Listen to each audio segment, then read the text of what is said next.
नमस्कार मित्रांनो, Ratnakar Ausekar YouTube channel मध्ये मी आपणा सर्वांचं स्वागत करतो। अर्चना, गर्जना, प्रार्थना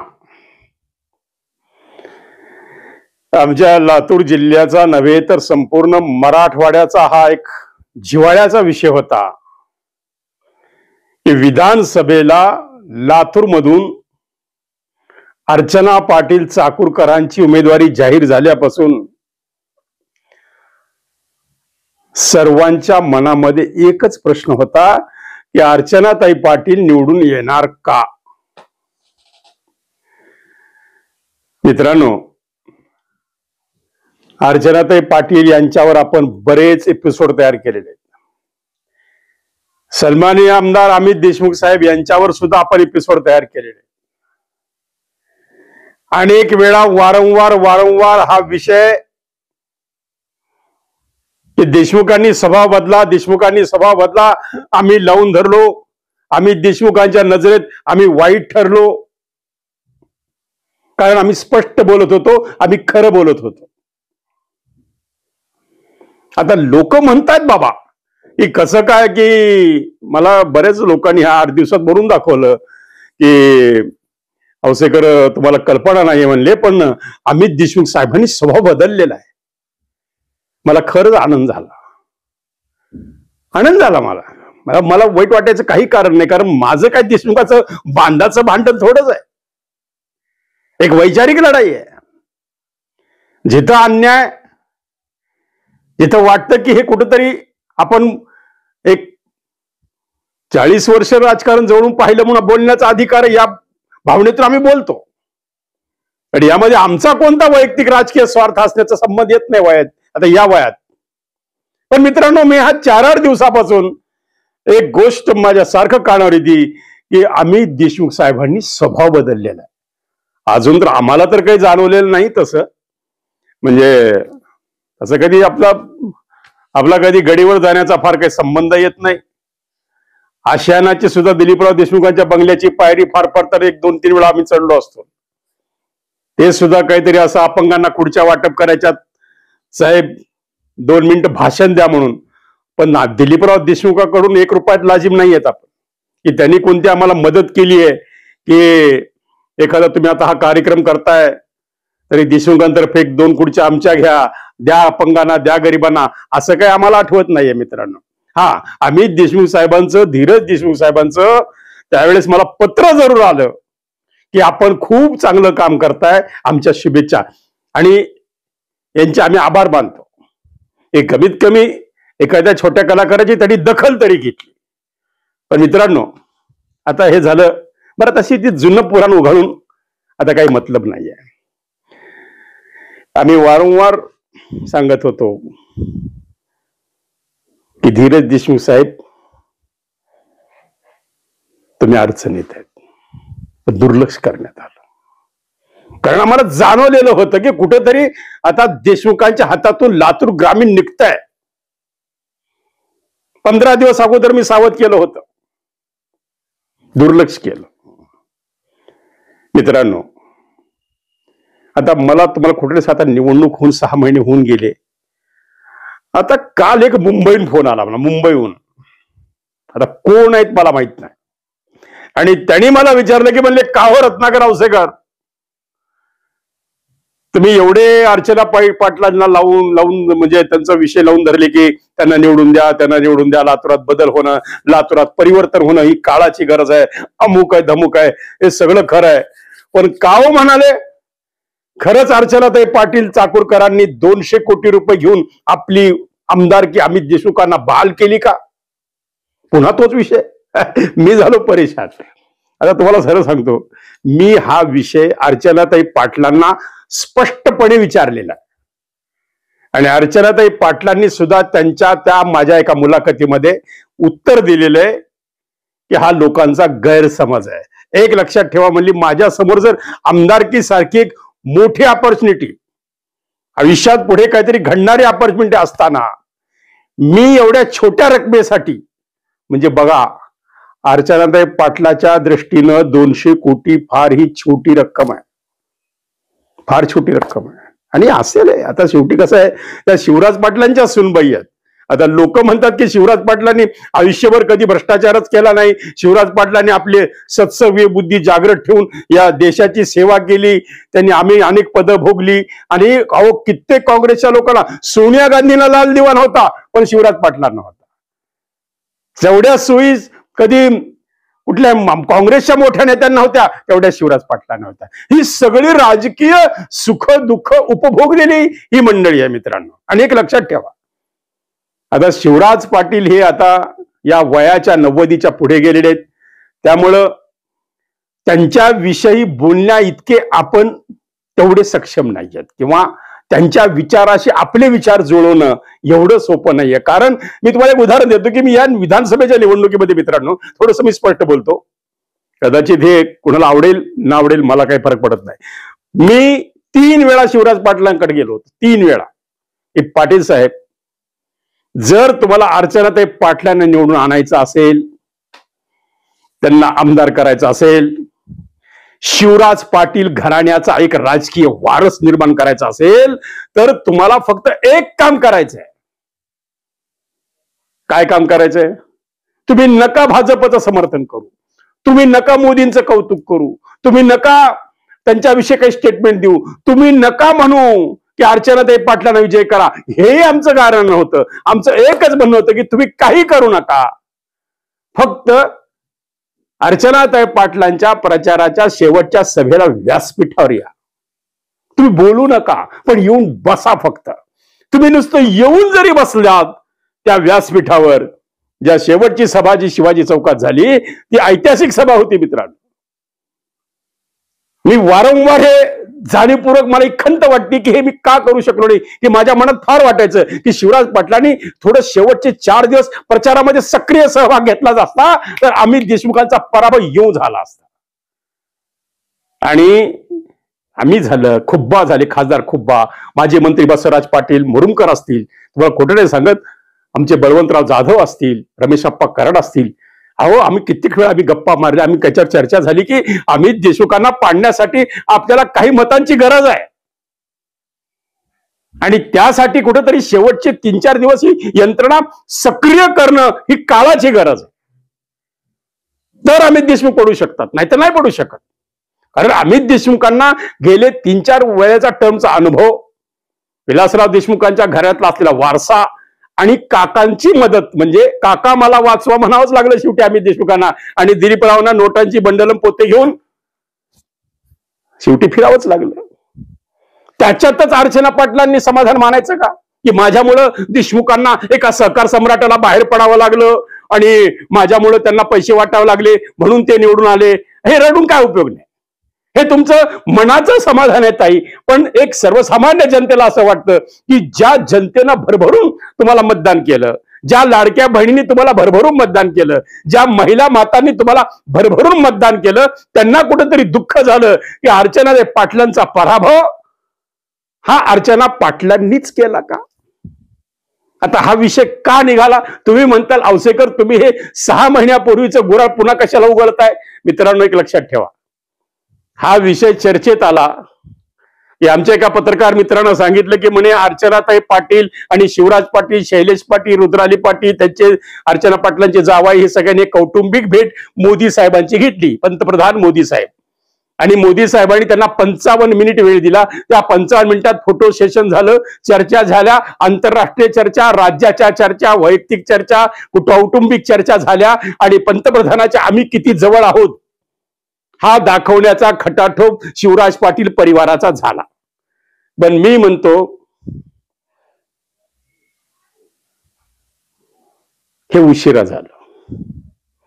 हे जर निवडणुकीच्या पूर्वी एक 15 दिवस झालं असतं, ही कौटुंबिक भेट जर, म्हणजे कसं आहे, फार उशिरा जाग आली का असं मला वाटतं मित्रांनो. कारण आम्ही जे ओरडून सांगत होतो की पाटील साहेब तुमची एक क्रेज आहे, शिवराज पाटील हे नावाचा ब्रँड आहे, तुम्हाला एक चारित्र्य संपन्न नेता म्हणून अख्खा महाराष्ट्र नाही अख्खा देश ओळखतो, पण कुठेतरी तुमचा सपोर्ट अर्चनाताई पाटलांच्या पाठीशी खंबीरपणे उभा आहे हे महाराष्ट्रातल्या जनतेला कळू द्या, या लातूर जिल्ह्यातल्या जनतेला कळू द्या, या लातूर मतदारसंघातल्या जनतेला कळू द्या, तर अर्चनाताई पाटील निवडून येतील. पण त्यांनी काही स्टेटमेंट दिलं नाही. अहो, मी 3-3 वेळा बोललो. आता कदाचित अर्चनाताई पाटील म्हणता हे आवश्यक दादा असं का बोलतायत. मी 3-3 वेळा शेवट पाटला म्हणलं की पाटील साहेब तुम्ही एक स्टेटमेंट द्या, फक्त एक स्टेटमेंट. नाही देणार म्हणले. मी सोनिया गांधींना दुखवू शकत नाही. आता तर तुम्ही सहकुटुंब मोदी साहेबांची भेट घेतली, सोनिया गांधींना फार आनंद झाला असेल का? आता कुठं गेलं काँग्रेसचं प्रेम, आता कुठं गेलं सोनियांचं प्रेम, आता कुठं गेलं राहुल गांधींचं प्रेम, आता कुठं गेलं राजीव गांधींचं प्रेम.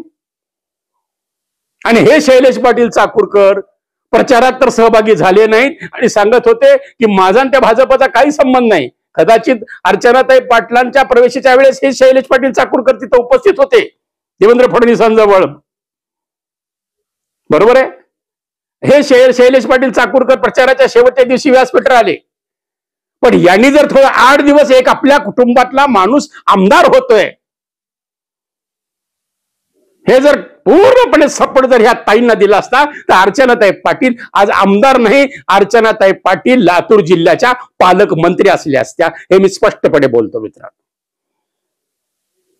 कारण भाजपला महिला मंत्री करायच्या होत्या आणि देवेंद्रजी फडणवीस यांनी पूर्णपणे लक्ष लातूर मतदारसंघावर घातलं होतं आणि त्यांच्या वारंवार सूचना होत्या. आता निवडणूक होऊन गेल्यास सांगायला काही हरकत नाही की आमच्यासारख्या छोट्या, आम्ही स्वतःला छोटे समजतो, आम्ही कधी स्वतःला मोठे समज आणि मोठे नाहीत.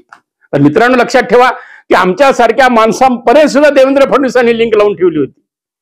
व्हॉट्सअपच्या माध्यमातून आमच्या चर्चा की काय घडलं पाहिजे लातूरमध्ये, एवढं त्यांचं बारीक लक्ष ह्या लातूरवर होतं मित्रांनो. तरी पण हा पराभव देवेंद्र फडणवीसांच्या जिवारी लागलेला आहे, भाजप प्रदेशच्या जिवारी लागलेला आहे आणि लातूरकरांच्या जिवारी लागलेला आहे. 1,06,000 मतदान. बरं, आता 1,06,000 मतदान हे त्यांच्या पदरात पडलेलं आहे. त्या म्हणतात की मी विजयीच आहे. मग शेवटच्या टप्प्यात कुठं लोक म्हणतात की अमित देशमुखांनी ज्या पद्धतीने जसं मॅनेज करतात हे सगळं निवडून येण्यासाठी तसं काही केलं का? का पुन्हा एकदा मतदान केंद्रात लाईट गेली, का पुन्हा एकदा पत्रकारांना बाहेर हाकललं, का पुन्हा एकदा काही कालबेरं झालं का अर्चना, अहो आरोप तर इथपर्यंत झाले की अर्चना पाटलांनी 200 कोटी रुपये घेतले. मला परवा फोन आला, मी म्हणलं आता झालं गेलं, अर्चनाताई पाटील आता आराम करतायत, अमित देशमुख साहेब आमदार आहेत आणि आता हे विषय 5 वर्षाने आज त्याचा विषय कशाला काढताय, आता जे झालं ते झालं. नाही म्हणले आता खरं खरं सांगा अर्चनाताई पाटील एवढं आलत्या का? म्हणलं मला काय माहिती आहे. पण एक गोष्ट सांगतो मित्रांनो, प्रचंड उत्सुकता या परिवाराबद्दल, या अर्चनाताई पाटील या नावाच्या समीकरणाबद्दल होती. आणि दुसरी गोष्ट, अर्चनाताई पाटलाकडून जनतेच्या खूप मोठ्या अपेक्षा आहेत, अजूनही आहेत. म्हणजे जरी त्या निवडून नाही आल्या तरी अर्धे आमदार ते अक्कीच आहेत. कारण त्या पालकमंत्र्यांना प्रेशरमध्ये आणून, म्हणजे पालकमंत्री प्रेशरमध्ये आणून म्हणजे दबाव आणून काही विकासाची कामं या लातूर तालुक्यासाठी मागून घेऊ शकतात. कुठले महत्वाचे प्रकल्प ते मागून घेऊ शकतात. कारण एवढं वजन शिवराज पाटलांच्या परिवाराचं नक्कीच या महाराष्ट्राच्या नव्हे तर देशाच्या राजकारणामध्ये आहे. हे काल शिवराज पाटील चाकूरकर आणि पंतप्रधान नरेंद्र मोदी यांच्या सदिच्छा भेटीतून सिद्ध झालेलं आहे. आता काही मित्रांनी हुरळून गेले, लगेच युट्यूबवर सुरू केलं, मिरच्या लागल्या. कुणाला मिरच्या लागणार आहेत? नाही लागल्या त्यांना मिरच्या, गेल्या तुमच्या खुर्च्या.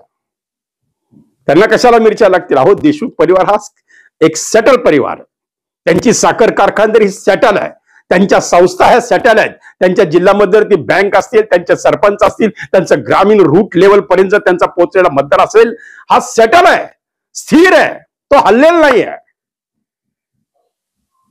या लातूर शहरामध्ये जी गडबड झालेली आहे त्यामुळे अमित देशमुखांची मतं मायनस झालेली. मित्रांनो लक्षात ठेवा, शहरातून मतदान कमी झालेलं आहे आणि अमित देशमुखांना साथ भाजपच्याच काही मंडळीने दिली अशी चर्चा दबक्या आवाजात लातूरमध्ये सुरू आहे. घरके भेदी, या घरके भेदीमुळे अर्चनाताई पाटलांचा पराभव झाला. आता हे घरके भेदी कोण आहेत? आम्हाला माहित असूनही आम्ही नाही सांगू शकत, कारण आम्हाला कोणाच्या राजकारणात ढवळढवळ करायची इच्छा नाही, आम्हाला कोणाचं राजकारण भवितव्य डोक्यात आणायची इच्छा नाही. पण एक गोष्ट नक्की सांगतो मित्रांनो, देर आहे दुरुस्त आहे. मी एवढंच म्हणेन, देर आहे दुरुस्त आहे. उशिरा का होईना शिवराज पाटलांना जाग आलेली आहे आणि शिवराज पाटलांनी परिवाराच्या भल्यासाठी, आता परिवाराच्या भल्यासाठी का स्वतःच्या भल्यासाठी का तालुक्याच्या भल्यासाठी का मतदारांच्या भल्यासाठी हा प्रश्न कोण आहे, पण कुणाच्या का होत नाही, एका भल्यासाठी जर ही कौटुंबिक भेट यशस्वी होत असेल तर यामधून आता आम्हाला अपेक्षा वाढलेल्या आहेत की नरेंद्र मोदींचे तुमचे डायरेक्ट आता संबंध आहेत. त्यामुळे नक्कीच भारतीय जनता पार्टी प्रदेशवर, लातूरच्या स्थानिक राजकीय पदाधिकाऱ्यांवर नक्कीच प्रेशर आता आलेले आहे की अर्चनाताई पाटलांची लिंक आता डायरेक्ट पंतप्रधानापर्यंत आहे. मग आता एवढं आहे तर काहीतरी पदरात पडलं पाहिजे, मग काहीतरी विकासाची उद्घाटन इथं झाली पाहिजे, इथं काहीतरी वेगळं आलं पाहिजे. मी तर असं म्हणेल की आता अमित देशमुख साहेबांनी सुद्धा जर थोडंसं सकारात्मक दृष्टीने विचार करून लातूरकडे जर विशेष लक्ष दिलं, कारण अमित देशमुखांना माहित झालेलं आहे की ह्यांना किती विकास करा, ह्यांना कितीही द्या, शेवटी आपल्याला पैसा हा सोडावाच लागतो. शेवटी हा विजय धनशक्तीचा आहे असं अर्चनाताई वारंवार म्हणतात आणि मी जिंकलेले विजय धनशक्तीचा झालाय. आता धनशक्तीचा विजय झालाय का नाही झाला ह्या अंधारातल्या गोष्टी आहेत. फक्त विजय कशाचा झालाय मित्रांनो, की तुमच्या काही शेवटच्या 3-4 दिवसात झालेल्या चुकापासून झाला. एक मोठी सगळ्यात चूक, ज्या दिवशी अर्चनाताई पाटलांचा वाढदिवस होता त्याच दिवशी या लातूरच्या मतदारसंघाला दिलीपराव देशमुख आणि अमित देशमुखांनी सुरुंग लावायला सुरुवात केली. अर्चनाताई दिवसभर पुष्पगुच्छ स्वीकारण्यात दंग होत्या, हुरळून गेल्या होत्या की आता माझा विजय कोणी रोखू शकत नाही, एवढा ठाम विश्वास अर्चनाताई पाटलांना आलेला होता. पण त्यावेळेस माझ्या पोटामध्ये पाल चुकचुकली. मी माझे मित्रांना फोन करून सांगितलं, म्हणलं मित्रा कुछ तो गडबड चल रहा है आणि अर्चनाताई पाटलांचा पराभव थोडक्यात होऊ शकतो. काय बोलतोस म्हणले, तुला काही कळतं का नाही, तुझ्या जिभीवर काळा तिळ आहे का, तू असं कसं बोलायला लागलास आवश्यक. म्हणलं मी खरं बोलतो. मला जे जाणवायला लागलेलं आहे की अर्चनाताई पाटील गर्दीमधून बाहेर येत नाहीत. फक्त माझी अशी इच्छा होती की हा वाढदिवस पुढच्या वर्षी साजरा करूया किंवा 4 दिवसांना साजरा करूया, निवडणुकीचा निकाल झाल्यानंतर साजरा करूया, अशी माझी इच्छा होती. फक्त त्या दिवशी जो वाया गेलेला वेळ आहे आणि त्याच वेळेत देशमुखांनी साधलेला डाव आहे आणि याच्यातून अर्चनाताई पाटलांचा पराभव झालेला आहे. आता त्यांनी 200 कोटी घेतलेत का नाही हा विषय गौण आहे आणि ते घेणारे नाहीत ह्याची मला खात्री आहे, कारण त्या एवढ्या मोठ्या परिवारातल्या आहेत की अर्चनाताई पाटलांनी सांगितले की त्यांच्या बैठकीमध्ये त्या ज्यावेळेस साहेब गृहमंत्री होते, ज्यावेळेस साहेब केंद्रीय मंत्री होते, सभा एवढ्या मोठ्या पदावर राहिलेल्या ताईंचा परिवार शेवटी शिवराज पाटलांचं सगळं चांगलं राजकारण हे ताईंनी जवळून बघितलं गेल्या 30 वर्षापासून. मग मला सांगा मित्रांनो, त्या म्हणल्या कितीतरी करोडो रुपये कमवायची ऑपॉर्च्युनिटी त्यांच्याकडे आलेल्या होत्या, पण त्यावेळेस कधी मोह सुटला नाही आणि आता तोंडात आलेला घास जर आमदारकी म्हणून मिळत असेल तर मी असं कसं करीन दादा, हा त्यांचा विषय आहे. त्यामुळे आम्हाला नाही वाटत की याच्यात काहीतरी, आणि हे नसेल सुद्धा असं मला नक्की माहिती. आता कोणी काही चर्चा करो, आता कोणी मुद्दाम त्यांना हे करण्यासाठी चर्चा करत असतंय, कारण त्यांचेच भाजपचे काही लोक मधून पुंग्या सोडत असतात. आता शेवटी हे कार्यकर्ते कुठं कुठं कसे मॅनेज झाले, कोणाकोणाच्या ऑफिसमधून यांना कसे पैसे गेले, यांना कसं मॅनेज केलं, सगळं डिटेल रेकॉर्ड माझ्याकडे. पण मित्रांनो, काही गोष्टी कुणाच्या चारित्र्यासाठी, कुणाच्या राजकीय जीवनासाठी आम्ही झाकून ठेवलेल्या आणि त्या ओपन करायची आम्हालाही गरज नाहीये. पण मित्रांनो, आम्हाला एक वाटतं की जे काल जी बातमी फ्लॅश झाली आणि सर्व वर्तमानपत्रांनी जे फोटो दाखवले की शिवराज पाटील आणि नरेंद्र मोदी यांची भेट, अर्चनाताई पाटलांनी काही प्रश्न मांडले, अर्चनाताई पाटलांनी काही विकासाचे मुद्दे मांडले आणि नरेंद्र मोदी साहेब भरभरून खुश झाले. पण तुमच्या भेटीनं लातूरकरांचं पोट भरणार नाही हे मात्र मी नक्की सांगतो. ताई, फक्त माझं तुम्हाला एक जाहीर विनंती आहे, जर तुमचे खरेच पंतप्रधानांपर्यंत एवढे संबंध आहेत तर लातूर जिल्ह्याचे जे काही महत्वाचे प्रश्न आहेत, लातूर तालुक्याचे जे महत्वाचे प्रश्न आहेत, तुमच्या मतदारसंघातले जे काही महत्वाचे प्रश्न आहेत, हे प्रश्नातून 1-2 प्रश्न जरी तुम्ही सोडवले, एक प्रश्न जाऊ द्या, जे काही 2-4 प्रश्न या तालुक्याचे आहेत ते जर सोडवण्यामध्ये जर तुम्ही यशस्वी झालात तर तुमच्या ह्या नरेंद्र मोदींच्या भेटीला काहीतरी यश प्राप्त झालं, नाहीतर हे फक्त फोटो सेशन झालं, असं माझं मत राहील. माझं विश्लेषण योग्य असलं तर लाईक करा, शेअर करा, सबस्क्राईब करा. योग्य वाटलं तर, आणि माझं काही चुकत असेल तर बिलकुल मला ठोका, म्हणजे शाब्दिक ठोका. आणि जर बरोबर असेल तर बरोबर म्हणून नक्की कमेंट द्या. मी कमेंटची वाट पाहतो मित्रांनो. उद्या भेटूया. नमस्कार. सर्व प्रकारच्या राजकीय प्रचार सिरीजच्या निर्मितीसाठी एकमेव नाव Ratnakar Ausekar. Contact 9890 39 87 88. Online recording series देणारं महाराष्ट्रातलं एकमेव नाव रत्नाकर औसेकर. 51 आवाजांचा बादशाह रत्नाकर औसेकर. कॉन्टॅक्ट 9890 39 87 88. आवाजाचा बादशाह रत्नाकर औसेकर यांच्या YouTube चॅनलला लाईक करा, सबस्क्राईब करा आणि आपापल्या ग्रुपवर शेअर करा. चला, आपल्या मोबाईलवर सर्वप्रथम आमचा कार्यक्रम मिळवण्यासाठी सहकार्य करा. Ratnakar Ausekar YouTube channel.